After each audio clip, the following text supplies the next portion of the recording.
রহমাতুল লিল আলামিন আমাদেরকে জানান দিচ্ছেন, হে আমার উম্মত, রজবু শাহরুল্লাহ,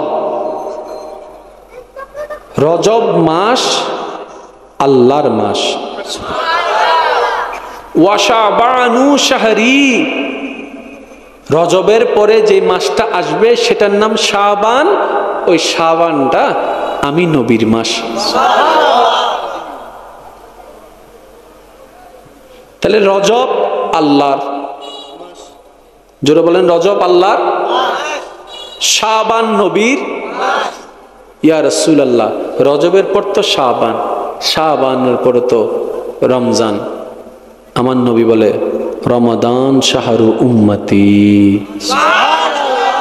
রমজান হচ্ছে আমি নবীর উম্মতের মাস। তাহলে রজব আল্লাহর, শাবান নবীর, রমজান আমাদের।